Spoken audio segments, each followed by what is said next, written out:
You're listening to Uncle Josh's True Scary Stories.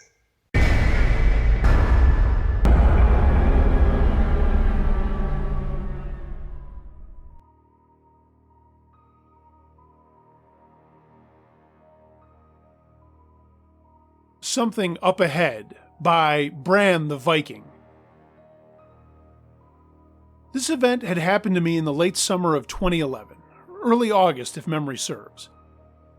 At that time in my life, I was living in a small town in northwest Washington called Bow Edison, a rural community south of Bellingham, north of Burlington Sedro-Woolley, and that was off of the Chickenut Drive Highway.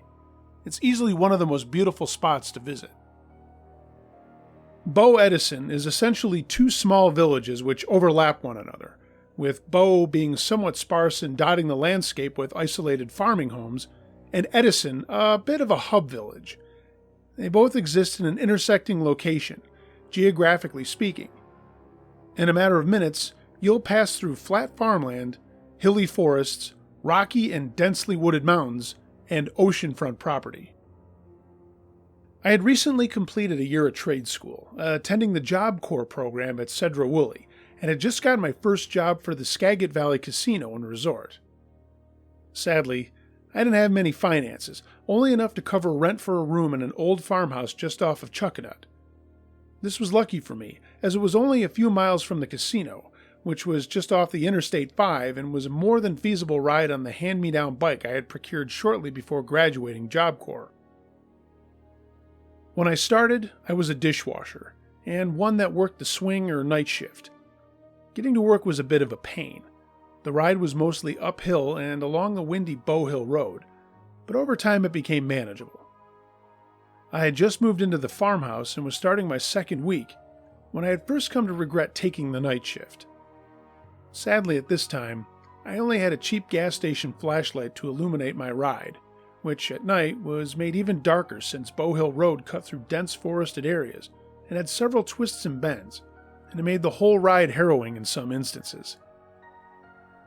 My first ride home at around 3 in the morning hadn't gone well. Within minutes of departure, I had been attacked by an animal which darted out of the underbrush and tried biting at my right leg.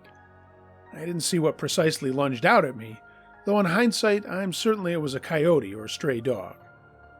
Fortunately, it didn't bite me directly, getting a mouthful of jeans before I managed to kick the beast off and fly down the hillside for home. Needless to say, my first ride in the dark, alone, with barely any light, made me very apprehensive about future night rides. The next few days found me very on edge when riding home, fearful of another animal attack.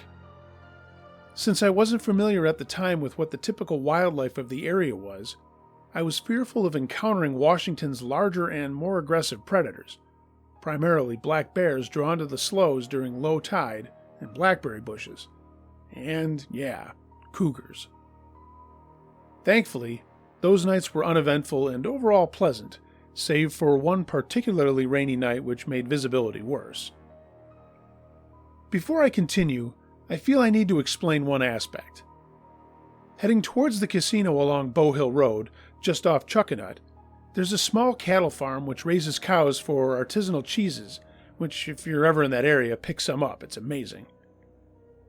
Bow Hill Road at this point twists in a weird way, snaking its way through two oddly placed plots of land, with both sides lined with thick wild brush and a small copse of trees on one side, the other with the fencing and cattle enclosure. As I was riding home, a very pleasant and bright night, a rarity in the typically overcast region I live in, my ride home was going smoothly. I'd estimate it was roughly 2 a.m. when I left work, and that since most of the ride home was just a pleasant coast down the highway, my attention was mainly on the bends in the road, and I was making sure not to drift too close to the uneven and gravelly shoulders. I had just made it down the hill and was making my way along the snaking portion as mentioned, which took me between the cattle farm and abandoned plots, maybe less than a half mile from home. And then I saw something that to this day, I can't say for certain what it was. Just as I was making the first bend, less than 50 feet ahead, I saw a large, dark brown or black furred figure stride across the 2-lane road and down into the ditch that separated the road from the cattle fence. My blood had gone cold.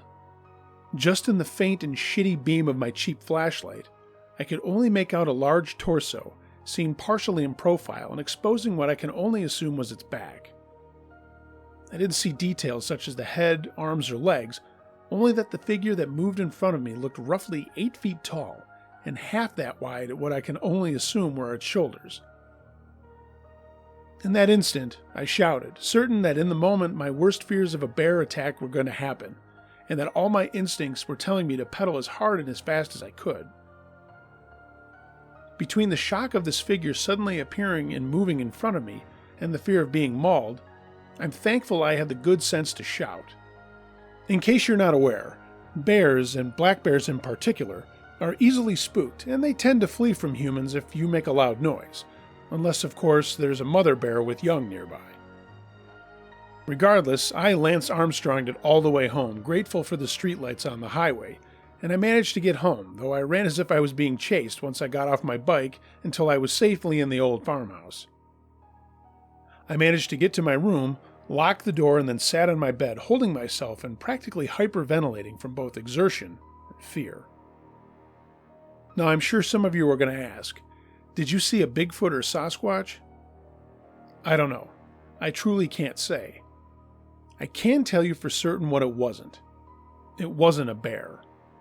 Bears typically, if they don't stand, walk upright, and certainly not as fast as whatever it is I saw was walking. Additionally, bipedal bears walk very awkwardly, more like a waddle than something striding. It wasn't, as far as I can recall, a vagrant either.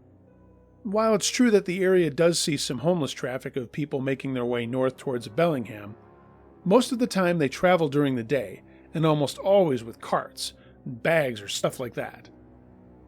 The chances that what I saw being a very tall homeless man wearing a full fur jacket in August, which even that late at night wasn't cold at all, is highly unlikely.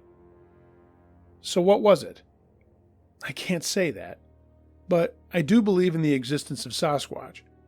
I've never been able to say definitively what I did see, only that it was large, moved fast, and made me feel very helpless and more anxious for the weeks to come until I managed to transfer to the morning shift. Whatever it was that I saw, I never experienced anything like that again, at least when it came to encountering some unknown, large, furry creature walking down the road at 2 a.m. Was it a bear? Was it Sasquatch? Was it the tallest hobo with the most unusual fashion sense? I have no idea.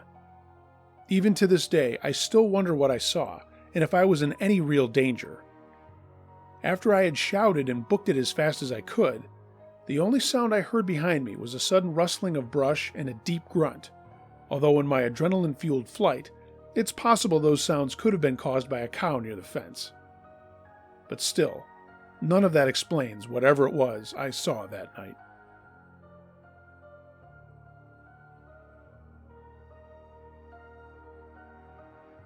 Hobo Witch Hunt by Vanilla Cream Dawson.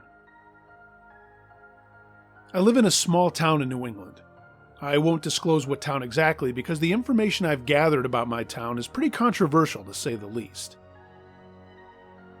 I will start by telling you that in the 70s and 80s, my town used to have a heavy traffic of homeless people coming in and out.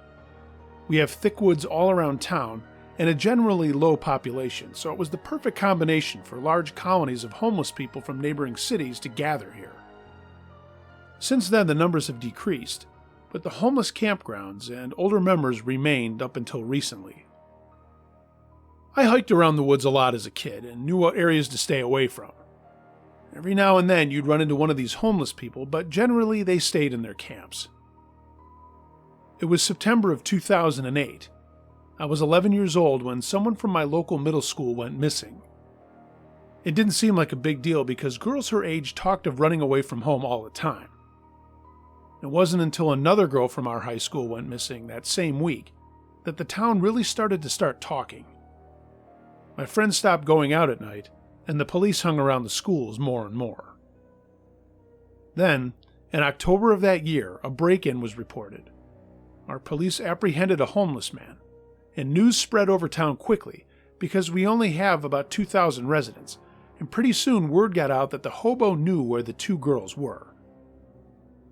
I can remember teachers in school and my friends' parents talking about how fucked up it was that the girls could have been taken, and how they could still be alive in the woods in a camp somewhere. One night, all of my neighbors came over, and my parents told me to help my brother with his homework in another room.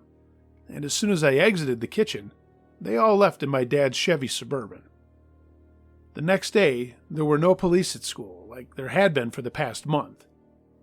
The teachers and parents had stopped talking about the kidnappings, and everything resumed as usual. I didn't put two and two together until me and my friends stumbled upon a homeless campsite behind our local grocery store. It was wrecked.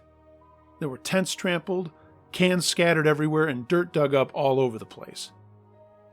That day we searched every camp in town, and every one was trashed. Some looked like they'd been burned, and car tracks could be seen in the areas closer to rivers.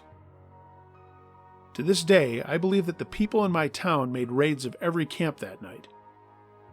Since 2008, I haven't spotted one homeless person in the area or in surrounding towns.